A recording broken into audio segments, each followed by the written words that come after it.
नमस्कार बच्चों। आज का हमारा विषय है रघुवीर सहाय की कविता वसंत आया। वसंत आया कविता के बारे में यदि बात करें तो आज की वर्तमान जो हमारी स्थिति है, इतनी भागदौड़ भरी ज़िंदगी है, इतने व्यस्त हो गए हैं हम कि प्रकृति से हमारा नाता लगभग टूटता जा रहा है। इसी पर आधारित है रघुवीर सहाय की कविता वसंत आया। जैसे बहन दा कहती है, ऐसे किसी बंगले के किसी तरु अशोक पर कोई चिड़िया कू की। चलती सड़क के किनारे लाल बजरी पर चुरमुराए पाँव तले ऊंचे तरुवर से गिरे बड़े बड़े पियराए पत्ते। कोई 6 बजे सुबह जैसे गर्म पानी से नहाई हो। खिली हुई हवा आई, फिरकी सी आई, चली गई। ऐसे फुटपाथ पर चलते चलते चलते कल मैंने जाना कि वसंत आया। और यह कैलेंडर से मालूम था। अमुक दिन अमुक वार मदन महीने की होवेगी पंचमी। दफ्तर में छुट्टी थी, यह था प्रमाण। और कविताएं पढ़ते रहने से यह पता था कि दहर दहर दहकेंगे कहीं ढाक के जंगल।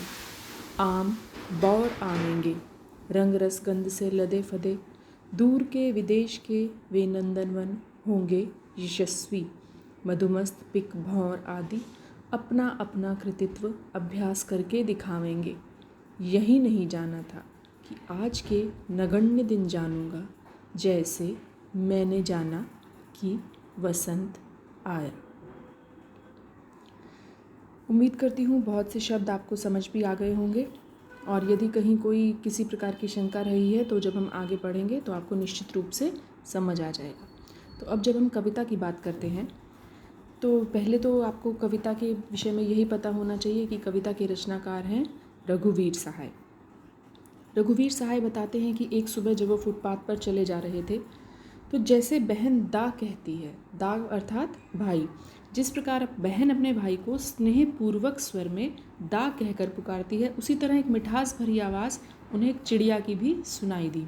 किसी बंगले के किनारे जब वो चले जा रहे थे, और किसी तरु, तो संभवतः वह अशोक का पेड़ हो सकता है, तरु का अर्थ है पेड़। कोई चिड़िया कूकी, किसी चिड़िया के कूकने का स्वर उनको सुनाई दिया। कब सुनाई दिया? जब वो एक व्यस्त सड़क के किनारे पर चले जा रहे थे। चलती सड़क के किनारे यानी सड़क व्यस्त थी। लाल बजरी पर चुरमुराए पाँव तले ऊंचे तरुवर से गिरे बड़े बड़े पियराए पत्ते। और सड़क के किनारों पर लाल रंग की बजरी बिछी हुई थी और उनके पैरों के नीचे पत्तों के, पीले पत्तों के जो पेड़ों से झड़ गए थे, उनके चिरमराने की आवाज़ आ रही थी। बड़े बड़े पीले पत्ते निश्चित रूप से किसी ऊंचे ही वृक्ष से गिरे होंगे। और समय क्या था बेटा? सुबह के 6 बजे का समय था। ऐसा लग रहा था कि मानो जिस प्रकार कोई युवती हल्की ठंडे गुनगुनी ठंड में गर्म पानी से नहा कर आई हो, और एक ऐसा आभास होता है, हमें ऐसा महसूस होता है सुबह की हल्की ठंड में हल्की गर्मी जब महसूस होने लगती है, वसंत आने लगता है, तो शरद ऋतु की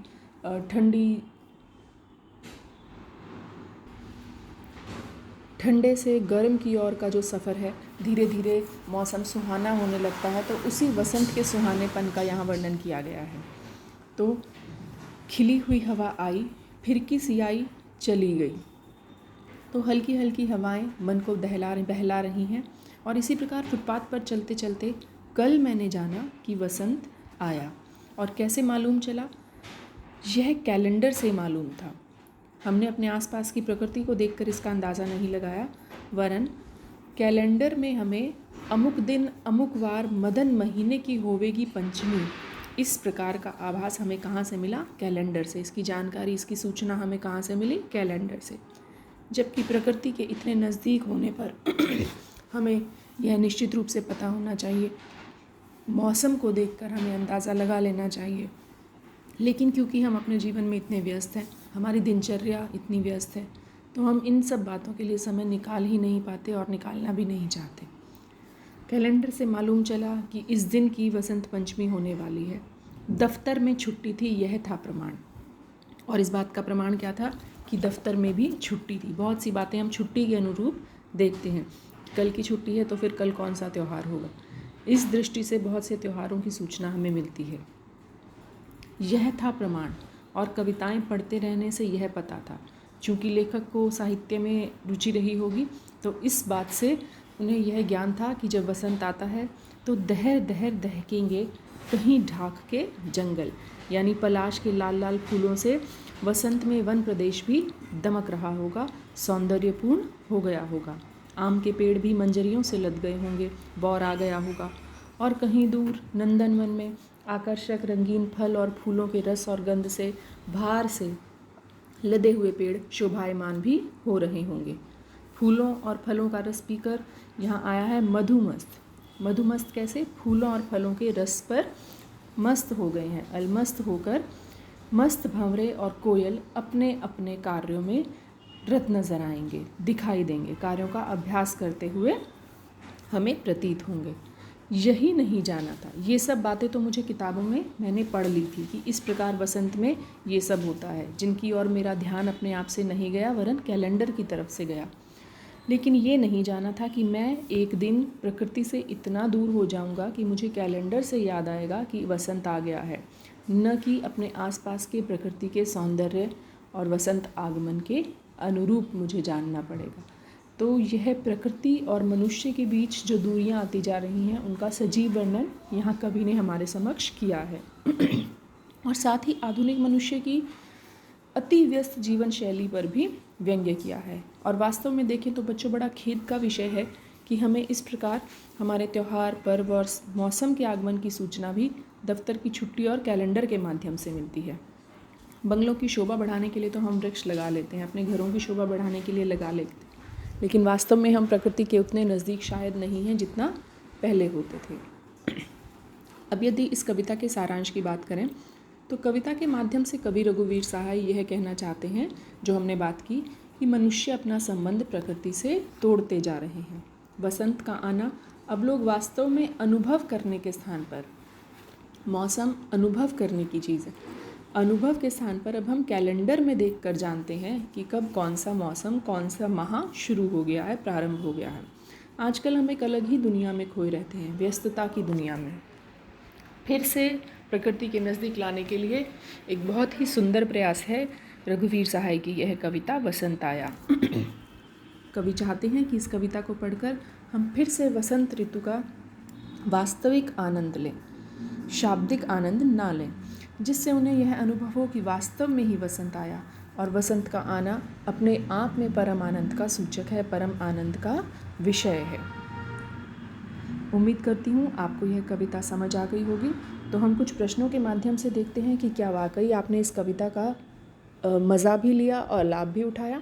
तो पहला प्रश्न है कि कवि ने कैसे जाना कि वसंत आया? बता सकेंगे आप? कवि को वसंत आगमन की सूचना मिली जब कवि सुबह निकले थे घर से 6 बजे, और उनके पैरों के नीचे पियराए पत्ते पड़े हुए थे, कोयल कूक रही थी, ताज़ी गुनगुनी हवा थी, प्रकृति में कुछ परिवर्तन थे जिनको देखकर कवि ने जाना कि वसंत आया। और उसमें एक बात और है बच्चे, कवि ने बताया भी है कि मैंने कैलेंडर को देखा। यानी इन सब, दूसरे प्रश्न का भी उत्तर इसी में आप देख लीजिए कि कौन कौन से लक्षण कविता में दिखाए गए हैं। तो लक्षणों की हमने बात की, और दूसरी बात की कवि ने कैलेंडर को देखा, और कैलेंडर में इस तिथि पर लिखा था कि अमुक दिन होवेगी पंचमी। अर्थात कैलेंडर की तारीखों को देखकर, तिथियों को देखकर कवि ने वसंत को जाना। वसंत आया कविता का मूल भाव क्या है? हमने बात की, प्रकृति से जो मनुष्य की दूरियां बढ़ती जा रही हैं, वही इस कविता का मूल भाव है। कविता में बहन के दा कहने की तुलना किससे की गई है? तो हमने पढ़ा कि जैसे कोई चिड़िया कूकी, जैसे बहन दा कहती है, तो बहन के दा कहने अर्थात बहन के भाई पुकारने की तुलना किससे की गई है? किसी चिड़िया के कूकने से। अब अलंकारों की जब बात करते हैं तो बड़े बड़े पियराए पत्ते, बड़े बड़े ब वर्ण की आवृत्ति के कारण, उधर पियराए पत्ते में प वर्ण की आवृत्ति के कारण अनुप्रास अलंकार है, और बड़ा शब्द, क्योंकि शब्द ही पुनः आया है, आवृत्ति हुई है, तो पुनरुक्ति प्रकाश अलंकार है। फिर है कोई 6 बजे सुबह जैसे गर्म पानी से नहाई हो, तो यहाँ प्रकृति का वर्णन मानवीकरण अलंकार, प्रकृति का वर्णन मानवीय चेष्टाओं के अनुरूप किया गया है, तो मानवीकरण अलंकार। खिली हुई हवा आई फिर किसी चली गई, इसमें हवा की तुलना फिरकी से की गई है और सी शब्द भी आया है, तो यहाँ उपमा अलंकार है। और अनुप्रास अलंकार भी है। हुई हवा में देखिए ह वर्ण की आवृत्ति एक से अधिक बार हुई है। फिर आगे देखिए, दहर दहर दहकेंगे कहीं ढाक के जंगल। इस पंक्ति में द वर्ण की अधिक आवृत्ति के कारण अनुप्रास है तथा दहर शब्द की पुनरावृत्ति के कारण पुनरुक्ति प्रकाश अलंकार है। आशा करती हूँ आपको ये कविता अच्छे से समझ आई होगी। धन्यवाद।